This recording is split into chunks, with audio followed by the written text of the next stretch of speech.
Hey guys, welcome back to Young Americans Abroad, your best place for weekly content on young American soccer players playing overseas. My name's Austin Van Churn. And my name's Patrick Ferry. And as always, welcome to our show.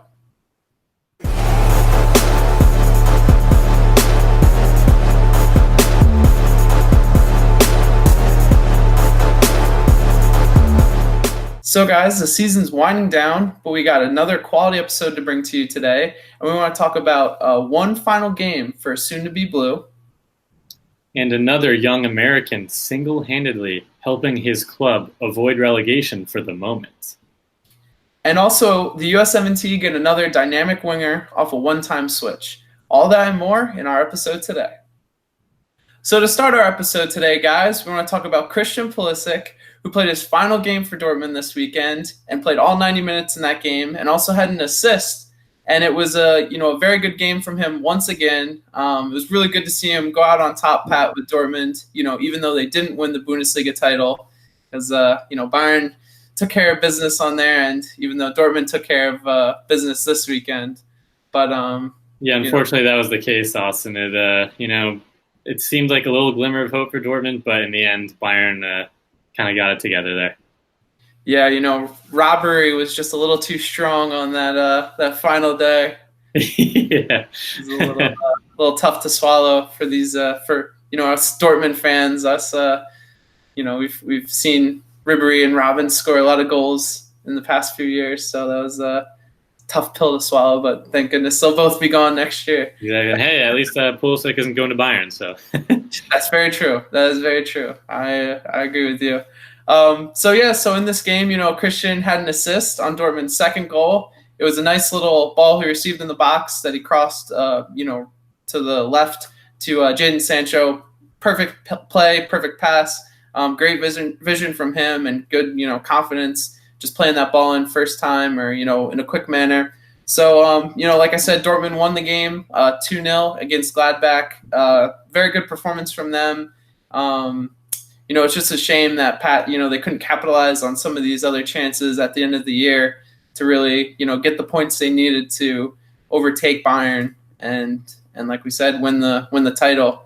But they did squander that horrible performance against Bayern. So you can almost say that they didn't really deserve to win the title this year. But it would have been a cool story to see, Christian maybe win the Bundesliga on his way out. But completely agree, Austin. And I don't want to go back too much on that game, but even if it was a close game, it would have felt a little better. But that was a pretty brutal beatdown from Bayern. Yeah, you can't really argue with what was it, like a 5-0 scoreline, I think. Yeah. Was it 2 red cards? No, was it? Or no, maybe that was the next game. Maybe that was the next game. Yeah, I know. All of them are starting to blend together. But Austin, I wanted to ask you too, because it seems like maybe Sancho and Pulisic were kind of playing together a little bit for the last, I guess, final part of the season. Did you notice that a little bit? Yeah, Sancho didn't play or didn't start the last 2 games, but he started this game. He did play a part in both of those games coming off the bench. But finally, we got to see, both of them on the field this year. And we even got to see Marco Reus with them this last game of the season. And they finally looked super dangerous. And it was, kind of what we wanted to see all year. And, if not this year, last year as well. Pulisic looked super dangerous and kind of fit perfectly into the puzzle that was, Dortmund's offense going forward. And it was exciting to see. It's a shame that it kind of all came together, right at the end of the season here where, Pulisic's now moving on and kind of Dortmund will have to kind of start from square one next year and figure out, how they want to go about attacking the Bundesliga again. That's right, Austin. A little bit too late, I guess. Yeah, but it was cool to see in the moment. I think it gives Christian good confidence now, making the shift over to Chelsea, because if you haven't seen, he actually was at Chelsea this week and watched a few of their practices. And it was our first glimpse at, seeing him at Chelsea, Pat. And I know I sent you the picture over text, but it got me really excited to see, him in that Chelsea jersey. I know, Austin. Completely agree with you, and I have to say I'm a Liverpool fan, forever. But Pulisic did pull off that Chelsea uniform pretty well. So maybe we'll get some jerseys. Yeah, yeah. People seem to hate the Chelsea jerseys, but I kind of like them. I don't know why. I'm with you there. I mean, I've always been a fan of their jerseys, to be honest. I like the blue. Yeah, and like I was saying and segued, these great performances from Christian at the end of the year will hopefully give him some confidence for the Gold Cup, but also I think it'll give him confidence going to Chelsea. And it's going to be a tough first few weeks, first month maybe trying to prove himself at Chelsea. I do think it'll be a step up, even though maybe the competition, you could argue, isn't as good as say Dortmund was with Jadon Sancho there, and Marco Reus. Those are two really top quality wingers. But Chelsea is just a whole different environment. There's a lot more pressure from the fans, I would say, or at least a lot more press and publicity. So it's going to take a few weeks at least to get settled at Chelsea. But his good performances and all the confidence he had these past few weeks at Dortmund should give him at least a good platform to start his Chelsea career at or on. So. Yeah, definitely, Austin. I mean, he can hopefully just keep going up from there, and looks eager and hungry, like we saw, and just taking part of the practices early stage. But there, like you said, there are a lot of quality players that Chelsea has, and a new system and a new environment, things like that. But I think coach as well. New coach, yeah, who knows? But nothing I think our boy can't handle. Yeah, that's fair. So yeah, it's sad to see Christian go, but he's moving on to a whole new experience, and hopefully something that'll help expand his career and push the game of soccer in the U.S. even farther. So that's all for today on Christian. Now let's go over to Denmark, Pat, and talk about a player who had a big game this past weekend. That's right, Austin, and that is none other than our boy or Hobro, Emmanuel Sabbi. So Sabbi actually provided an assist and the game tying goal, I guess, for the win, to go up 2-0 against, if I'm pronouncing this right, Vele BK. Hopefully I got that right.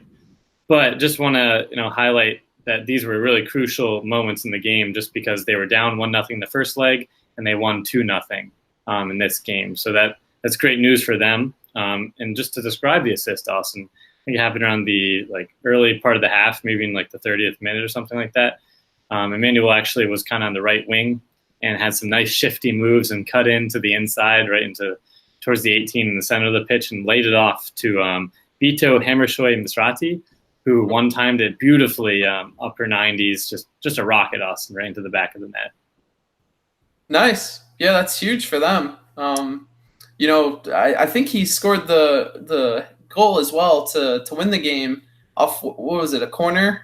Yeah, that's right. Corner in extra time. That's right, Austin. So, clutch header right at the end there in the 103rd minute. He actually had a free header off of a corner.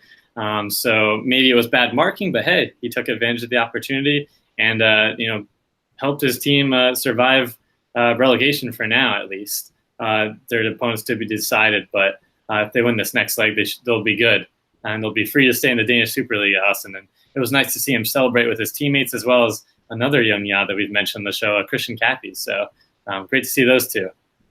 Yeah, he was on the pitch as well, at least for a period of time in this game. So that's, he did get snubbed from the U20 team, but at least he's, finding time on the field, which is, all we can ask for. That's right. And, I know that was a little bit of a snub, I guess you could say, just because Cappy's performed fairly well, leading up to this point for the roster selections before the World Cup there. So I don't know, in your opinion, if you thought he should have gotten there or not, but I think he could have. I would probably taken him, and I think we talked about it last episode, over Brandon Servania.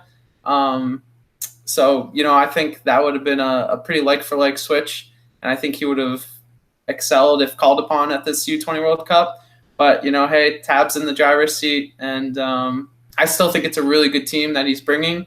So at the end of the day, I don't think his omission's a big deal, or as big a deal as another player's omission from the team. So I mean, it is what it is. There's a lot of competition for this roster, which is a really good thing. So, we just hope that, I guess, Christian can kind of cut it at Hobro a little bit more, get some more playing time. Hopefully they don't get relegated. Yeah. Hopefully he can play a big part in their season next year. Yeah, and definitely. The second round of relegation playoffs. So they played the first team. What was it? Velhe? Velhe, yeah. So that team is now relegated, if I'm wrong, if I'm correct, right? Yeah. And it's crazy, Austin, is because if you look in their opponent next is to be determined still. I think between the other two teams that are playing, but I think it might be Randers maybe and someone else. I'll have to double check. But it's funny because in the standings, if you see, Vele was about maybe 10 plus points above where Hobro was. So that's kind of fascinating, just the point differential there. And over 2 legs, Hobro was able to pull off this great, you could really say, huge upset, I guess. Yeah, that's pretty crazy. Again, also, just want to mention, too, with Emmanuel Sabbi, this is great for his confidence as well. Being kind of a player that we're still a little unknown to, but we've seen him really excel in some brief moments for Hobro. And he hadn't scored since September, so great to see him kind of get back on the score sheet, provide a crucial assist as well, just when the time and the moment that they really need it. Maybe this could propel him into the next season as well. Yeah, or it could give him a move if, Hobro do get relegated. Maybe a team takes a flyer on him and signs him because they see, the potential he has or the ability he has, that, dynamic ability to score and, kind of be a clutch player. So that's right, Austin. Yeah, he's got some pace and, pace, yeah. Pace, and again, a nice shot to him. We've seen some incredible highlights. So, that's right. Congrats, I guess, for now to Hobro. We got to keep an eye out on the next, leg here and see how they do, and hopefully they avoid relegation, Austin. But want to shift over back to Germany for some exciting news and I guess a return for one of our favorites. That's right, and that would be for Tyler Adams. So Tyler came back after sitting out for the past month or so with injury. And he only played, he started and played 64 minutes for Leipzig in their 2-1 loss to Bremen. And, it was really good to see Tyler back on the pitch, especially coming up with the DFB Cup coming up next week for Leipzig as they take on Bayern. It was really important to kind of see him make his return this week so that hopefully, he can get some game time next week. But, in this game, Leipzig kind of went with a second choice starting 11, because they really had nothing to lose. They were going to finish in third no matter what on the day, no matter the result. But, Tyler was, I would say, based on, all their games this season, he was one of maybe like 2 or 3 players that started a lot of games. So, I do think there was a part of them trying to start him in this game to see if he can, if he looks, just as crisp as he did before he got injured, and then maybe they'll start him, next week in that DFB Cup if he did well. And to be honest, Pat, I think he did pretty good in this game. His passing was very crisp, and it looked, he looked just as active and just like on point as he did before he got injured. That's great to see, Austin. I know you mentioned too, it just seems like, again, we've mentioned over time how he's really developed rapidly and seems like he's, continuing to rise and rise, but you've seen some, I guess, key elements that he's added to his game so quickly, with his time over in Germany. Yeah, that's very true. He's starting to become more of a well-rounded player, I would say, Pat. The one thing I think he did a little bit at Red Bull, at the New York Red Bulls, was, make some long passes and try to find his teammates down the field. But in this game, he had 3 really, really good long passes that were, I would say kind of defense breaking balls that, really put his teammates in good positions. And that was something, like I said, we saw from him time to time at the Red Bulls. But I think that's a big part of his game now over in Leipzig. We did see that really nice assist he had, which was that really long through ball a few weeks, I guess not a few weeks ago, but a few games before he got injured. Right. And that was, really impressive in my opinion. And so that's something he's building on in his game. I think his one-touch passing and his ability to just kind of receive a ball, turn, and find a teammate up the field, break some lines with his passing is much improved. I think he's a lot more comfortable on the ball. So those are all things that he was working on in New York, and I think needed to work on if he was going to take his game to the next level. And I think he's really done that this year. So that's really exciting. I know that's exciting. Awesome. We were talking a little bit before we started filming that he's had such a big impact at Leipzig. I know coming into Leipzig, we weren't really sure what his role was going to be this year. I know, we were a little bit more cautious than most people in projecting him during the spring portion of the Bundesliga. We were thinking that maybe he'd be a substitute for most of these games, maybe get a start here or there. And, we saw right away he stepped into that starting lineup and didn't really look back. Yeah, Austin, it's always great when these young players move abroad and surpass their expectations. So it's always great. Yeah. And I know we were saying we're not sure what his value is going to be. At the moment, it's only $5 million. But I think at the end of the year, when Transfer Market does their updates and it evaluates players, I wouldn't be shocked if he kind of overtakes Weston McKennie for second place on the American chart at 25 million. Yeah, I agree with you. He's definitely going to be. I think he definitely should be over 15 million for sure. But yeah, I think even with this shorter amount of time and playing for a team that's really has, rapidly, rose through the divisions here and is a top tier team in the Bundesliga now, really trying to compete for obviously the DFB Pokal and the title now. Just to see Tyler excel right away is definitely putting his price tag up there, Austin. And I want to mention too, wouldn't it be great to see? I think it would be. Could be wrong. The second American to win the DFB Pokal? Would it be Pulisic and Adams maybe? So that'd be nice to see. Yeah, at least in the short term. There could have been another American. There could have, yeah. At least in the short term.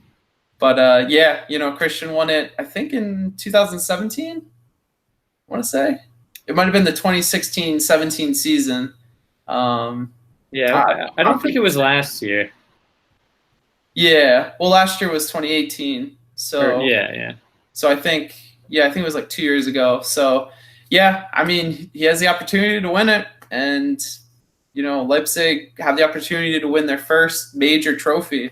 So I think those players are going to come out next week and really be convicted and play passionately, because it's something that the club's been working, like you said, probably like 10 years, rising up the ranks in Germany just for this moment. So.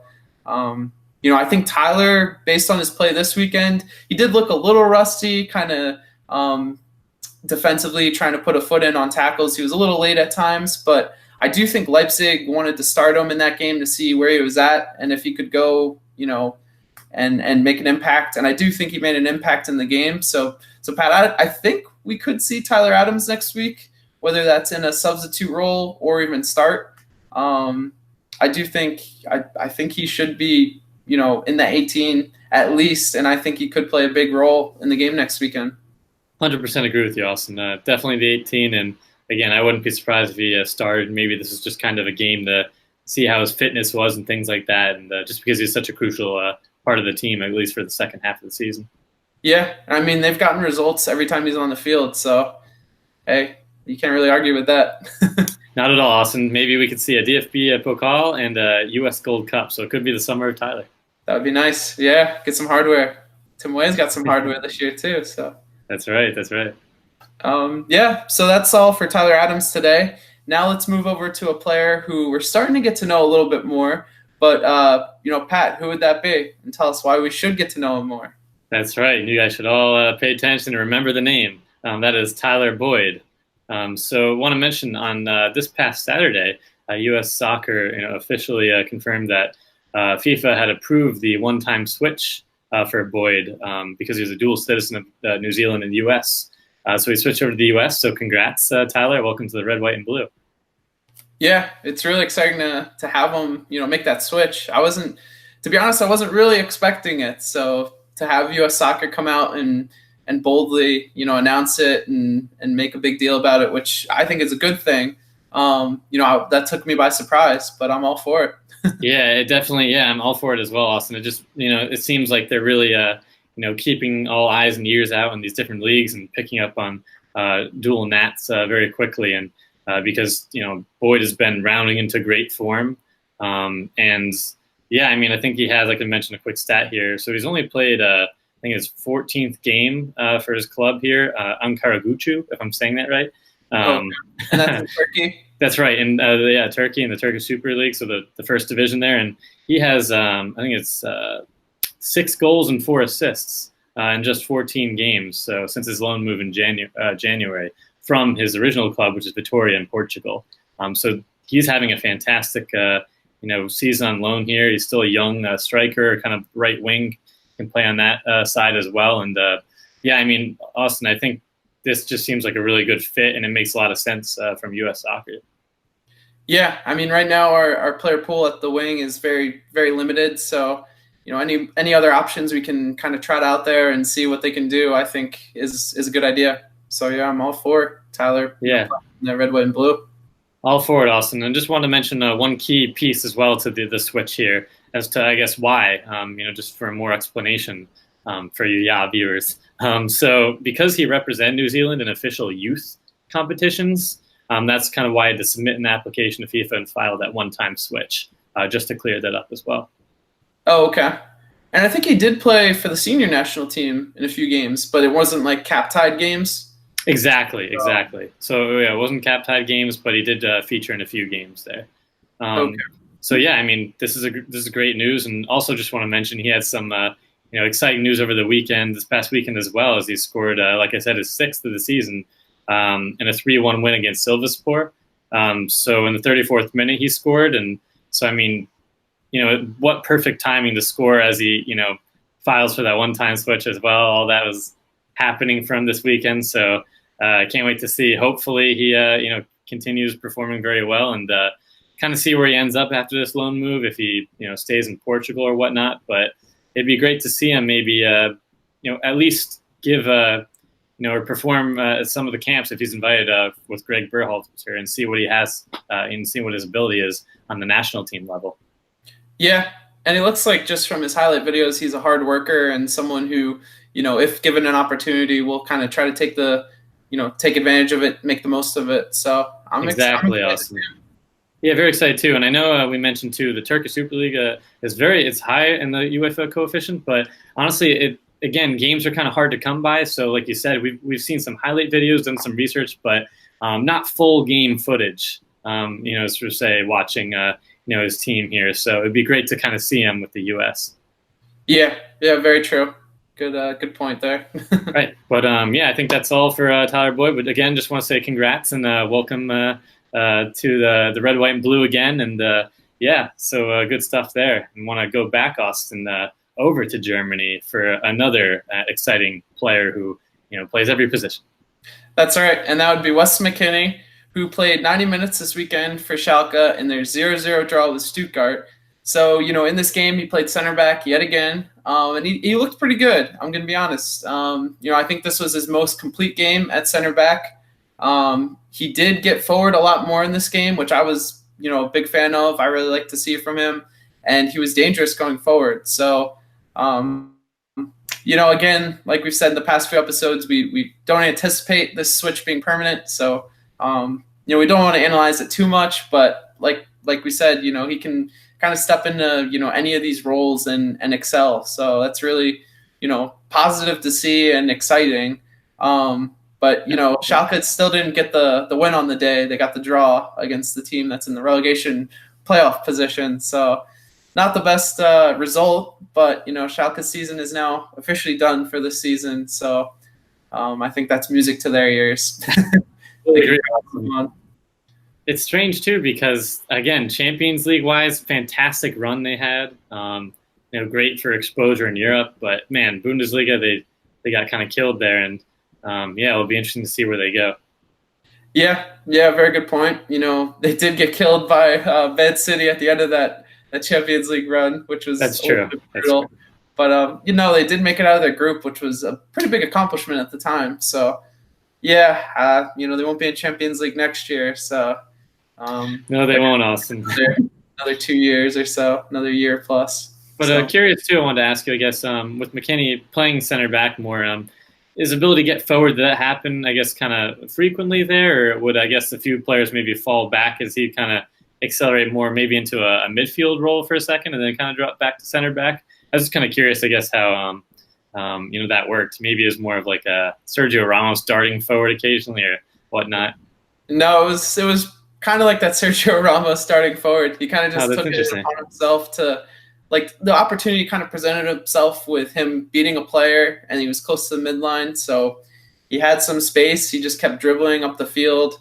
I know for the one time he went upfield, he dribbled right into the box, and then he lost the ball. But he did get into a very dangerous spot another time as well. So sometimes those center backs who can get forward, really shake the defense up and kind of get them off balance. So, and it just, he's showing off his midfield skills, his ability to get by players in the midfields, something that he does regularly when he plays in that number 6 or number 8 role. So I think just showing that, he can do all the center back things like cleaning up, chances at the back and being tidy in possession, as well as, getting forward and being solid, passing up the field and keeping possession and kind of linking play. I think it just shows that, he can play the center back role, and he can also, he can excel at it as well. And then, also plays his regular center mid position and excel at it as well. So, awesome. Like I said, I really hope we don't see him at center back much more. But he's looked fine at center back. So, we'll have to see what David Wagner thinks of him next year and where he sees Weston fit in best with this team. So, yeah, that's maybe he'll be a striker, Austin. Maybe he'll be the league leader in the Bundesliga in goals. No, he's a goalkeeper, man. He's going to be the league clean sheets next year. Hey, whatever gets him on the field. Yeah, right. But that's it for this part of our episode today. Now let's go over to some of our Gold Cup preview. All right, guys. So we're going to start by going through the Gold Cup roster, the 40-man roster, which was just released. So I know Austin and I are very excited about that. Yeah, it was a little surprising, I would say, some of the names on this list. But, all of them won't be making the final roster or even the cut down to, what is it, Pat, 28? Before that's what I heard, I think. And it might be I think it might be tomorrow. So it would be Wednesday. I know something in the 20s that they'll cut it down to. And then cut it again, obviously, for that final roster. But yeah, I mean, Austin, like you said, there's some exciting names, some interesting names, and I guess I want to kind of kickstart it here and go with our boy Duane Holmes. So really excited, Austin, to see him on this 40-man list, just because we've been talking about him on the show, how Derby's really risen in the championship, and he's been a crucial part of that as he kind of came on the scene from Scunthorpe all the way to kind of being on the bench there, getting some substitute appearances, to being honestly one of Frank Lampard's go-to players there in the midfield. He just has the second or third gear to him that he can just burst through some lines, and he's really exciting impact player, full of ideas that I think would be a great addition to this Gold Cup roster. Yeah, he's almost kind of that perfect like Christian Pulisic, Jordi Mihalovic role. Like, I guess that number 10, the 2 number 10s that Greg likes to play in the midfield. He kind of can do it all, because those positions are asked to track back a little bit, and then also, like you said, create and go forward. And that's basically what Duane Holmes' game is. It's all about shiftiness, change of pace, and he's a very insightful player. He likes to play, some really, really smart line breaking balls into the box and stuff, and has some good vision. So. Absolutely, Austin. Couldn't agree more. It would be so exciting to see him and Pulisic, just because I can't compare them, but just their technical ability, being able to beat players one-on-one, full of ideas, and just the pace that they have between them. I could see some beautiful combinations, give and goes between them, being really exciting. Obviously, forward to the forwards and the wings as well. So again, hopefully. Holmes, again, has an exciting, he has a crucial time with Derby here, with the final coming up against Aston Villa to get into the Premier League. So hopefully, I know he was injured a little bit, and during the last leg he came out, I think, at halftime. So that was a little bit of a concern, but hopefully he's, better and stronger than ever and can finish off this. And that'd be even more amazing to have someone in the Premier League as well. Yeah, very true. So hopefully he's ready to go for the Gold Cup. Like you said, the injury is a little concerning, but it didn't seem too serious. So right. So I mean, good to go. Exactly, Austin. So again, I mean, we'll find out with more of these cuts as they go down, but that would be my main wish here, to have Duane Holmes there. So I know you're excited about some other players as well. Yeah, so the next player that I was really excited to see, in addition to Duane, was Josh Sargent. So I know last week in our episode we kind of debated on whether Josh Sargent should be with the U20s or with the senior national team for the Gold Cup. And personally, I think I would have liked to see him more with the U20s, to be honest. But I really want to see him get a chance with one of those teams this summer. So I was, Pat, really excited to just see him on this Gold Cup roster, because he kind of needs to jumpstart his, I hate to say his career, because I think he's off to a pretty good start, and he's made progress over in Germany, but he's definitely kind of in a weird point right now in his career at Bremen, and kind of a lull, I would say. So I hope he can get some minutes this summer, whether it's in these two friendlies leading up to the Gold Cup or even at the Gold Cup, and hopefully you could play a big role coming off the bench, maybe even starting a game or two.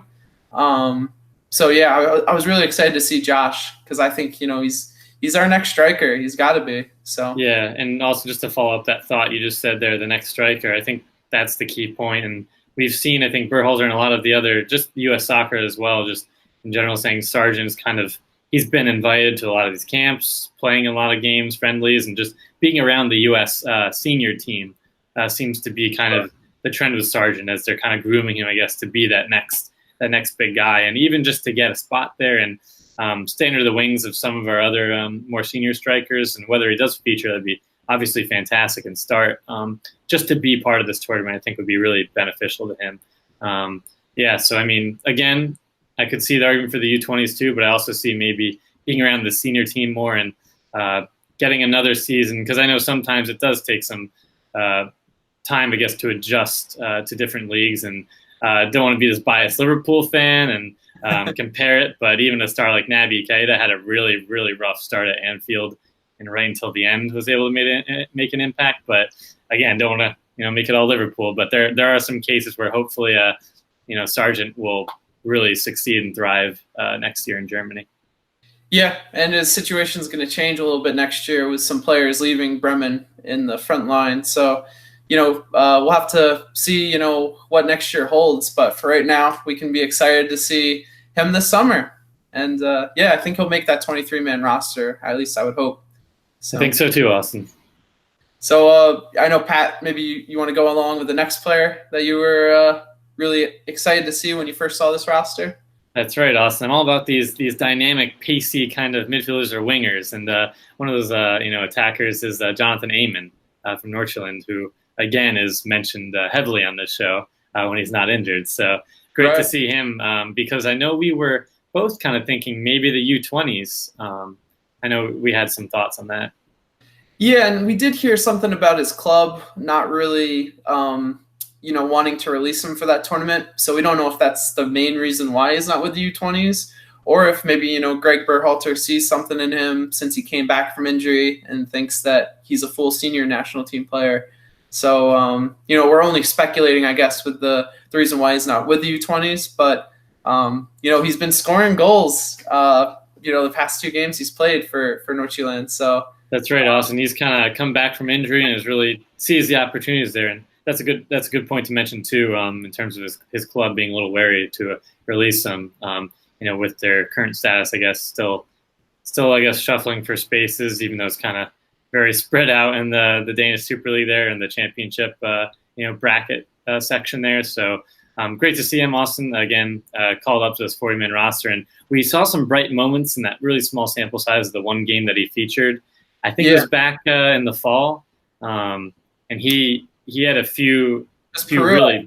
Yeah, it was Peru. Exactly. Yeah, it was that game. He had some really bright runs, some great combinations, and I think there's this one ball where he tried to assist at the outside of his foot that curled just a little wide, and he put his head down, kind of like that. But just that run and build up. You could see some of those ideas flowing, and he could be a really exciting, pacey player. Yeah, I think he's going to be one of those players who's kind of on the edge of making this roster. We don't really know how Greg views him so far. He wasn't healthy, I think, for the March friendlies, and the January friendlies were all MLS-based players. So yeah, we'll have to see. I guess he was with the U23s. I want to say or with the U20s maybe for those March friendlies. So I don't know. I think he'd be a player that really should make this roster based on his ability and just the fact that he's kind of really stepped into his own at Nordsjælland, especially coming back from injury, kind of winning his spot back. I think that kind of shows his resilience, and it shows that he's here to stay, and he's a prospect that's going to play a role in this full men's national team in the future. That's right, Austin. Only going up, and I know I want to switch gears too. I know you mentioned there's a kind of surprise player that we've mentioned on this show as well, but has had an interesting, I guess, career or start of his career. Yeah, so this might be a little bit of a hot take, should you say, but the one player I was honestly excited to see on this roster, just because I don't think he's gotten or his career hasn't really shown how good of a player he is so far, and that would be Andrew Gutman. So, Andrew Gutman right now is playing for the Charlotte Independents in USL, but he is on loan from Celtic, and, he did impress enough to earn that contract from Celtic.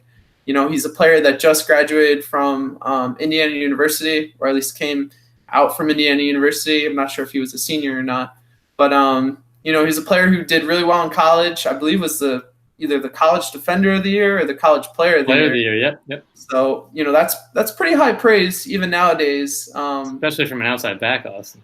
Yeah, very true. Just the fact that, that, like you said, Pat, that is pretty high praise. There's a lot of other players in the attack that probably have more glamorous seasons than him. So, that's exciting. I think the reason why he's in the USL, and I know we talked about this a little bit earlier in the season, is that the Chicago Fire, I believe, blocked a move to another USL or MLS team earlier in the year. So, I think there's some factors at play here as to why he's still playing in the USL. I think based on ability, and I've watched, a few of his games in the USL or at least pieces of those games, and he looks like at least an MLS quality defender. I think he's a player who could play in Scotland right now, or at least get some minutes for Celtic. But, with the work permit issues and obtaining a work permit, I hear he still hasn't had a work permit or has a work permit at the moment. So, he's not able to play for Celtic right now or even go play in Scotland or, say like England or the UK.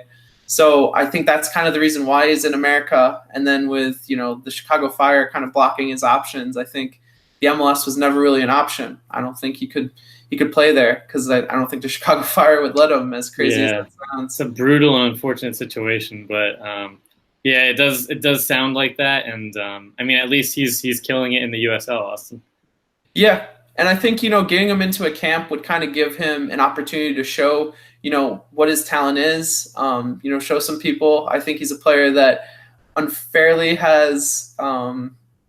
Or is just like the perception of him is a lot lower just because he plays in the USL, which, is fair. He's not obviously getting, as good of experience as he could, say, if he was playing abroad at Celtic or, at a club, overseas where he's really trying himself at a higher level than USL. But I do think he's excelling in USL. I think, he's shown so far this season that he's one of the better, left backs, if not the best left back in the league. So I think he's doing all the things he can in the situation that he's been presented with. So, like I said, I'd like to just see him get some game time, get into a camp, kind of show some people what he's all about, and maybe, get some more exposure.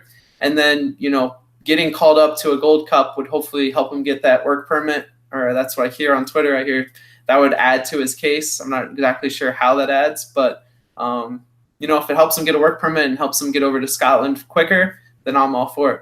Maybe that's all in the master plan.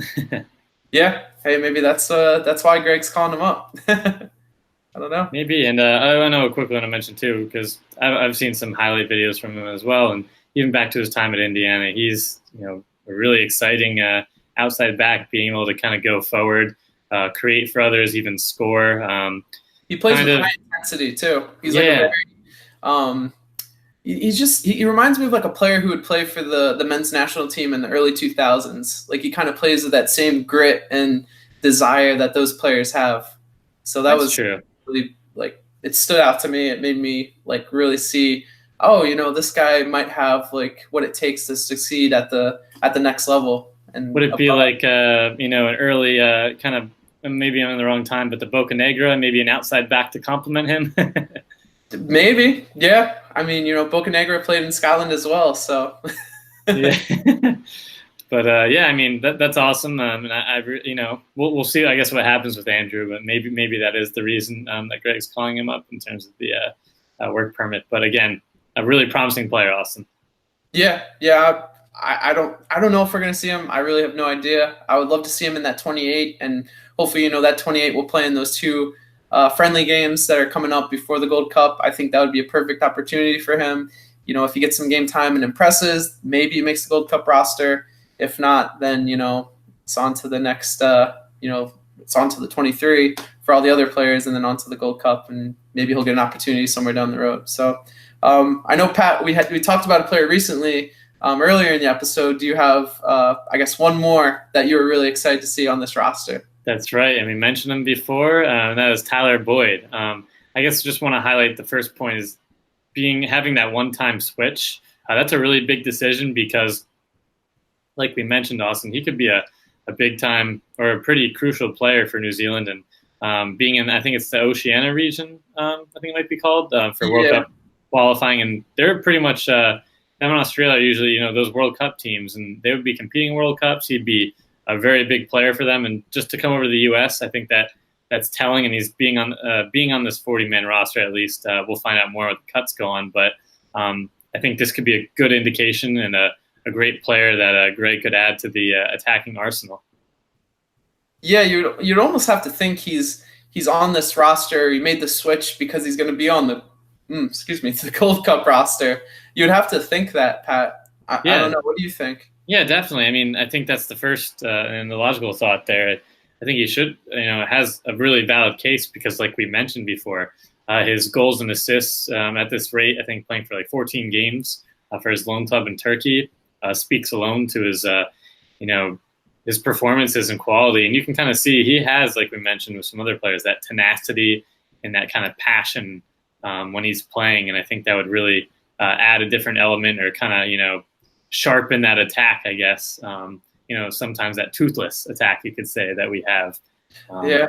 That's fair. So really excited about him. Yeah, I was just gonna.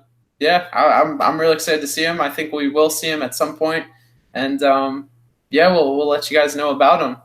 I guess, Pat, to go through a few of the people we thought that we were disappointed not to see on this roster. Andrea Novakovic is a player who's played pretty well all season.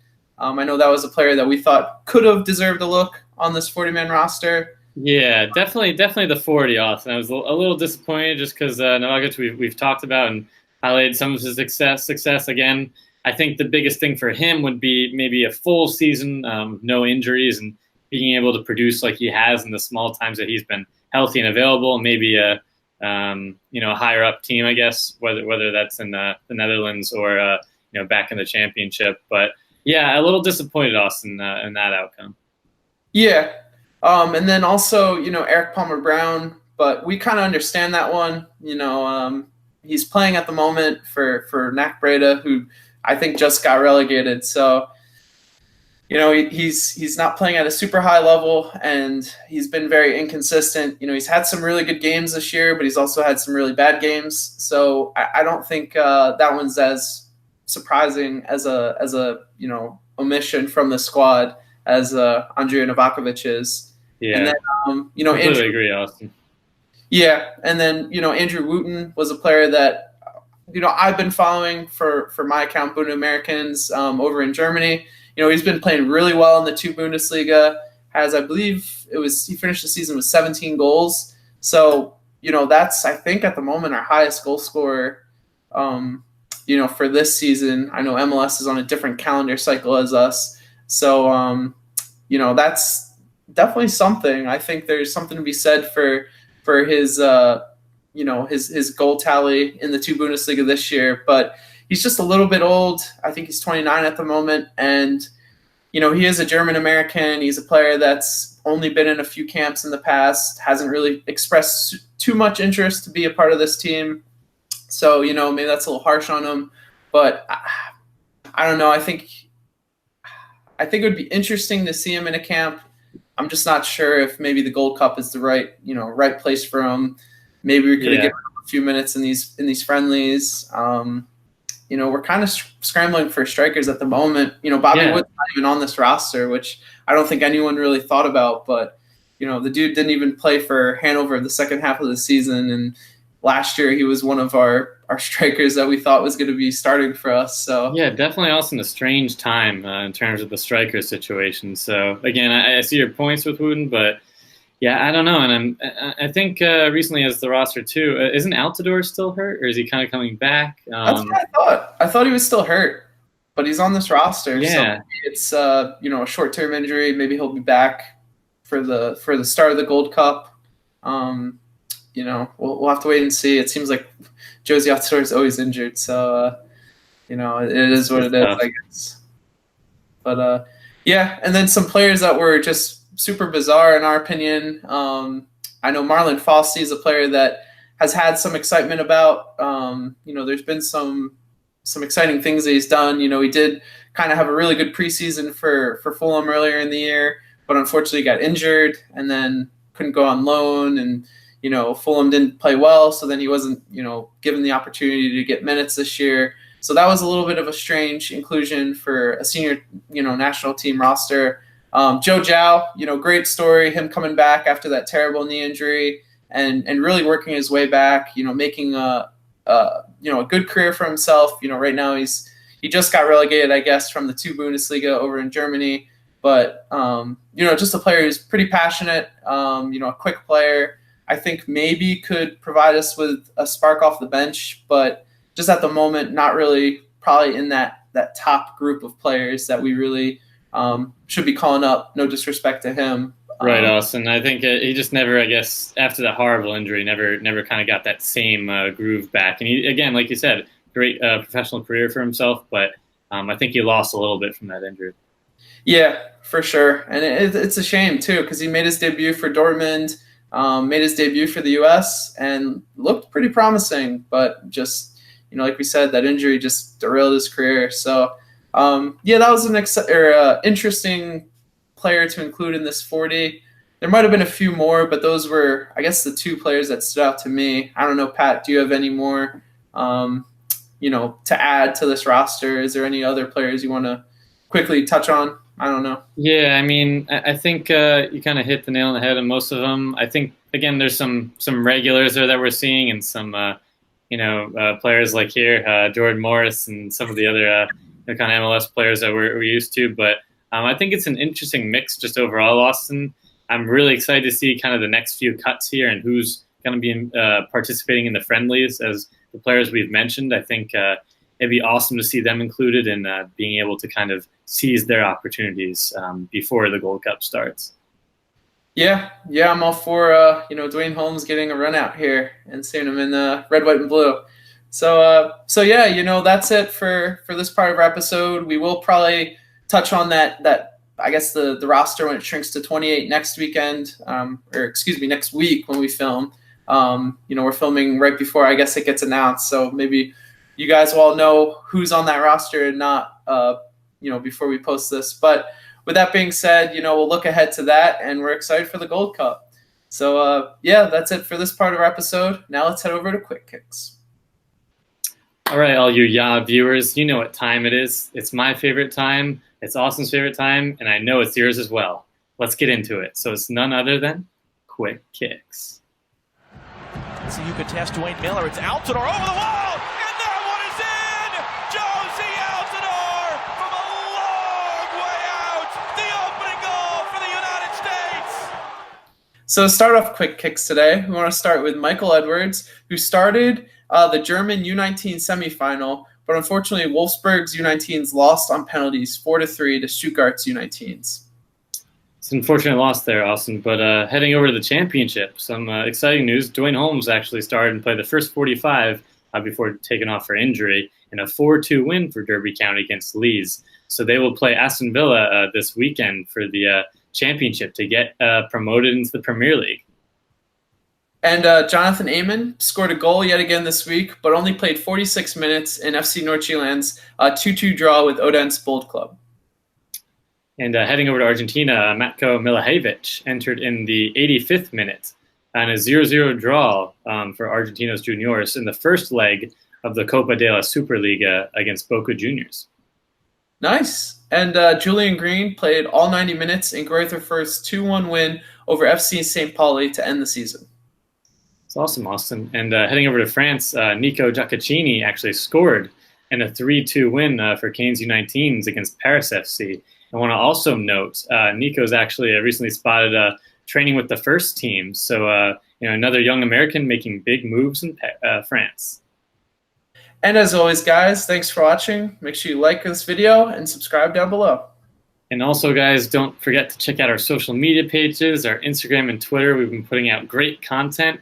And I know Austin's been working extremely hard on an exciting list here. And we're down to the final 2, right, Austin?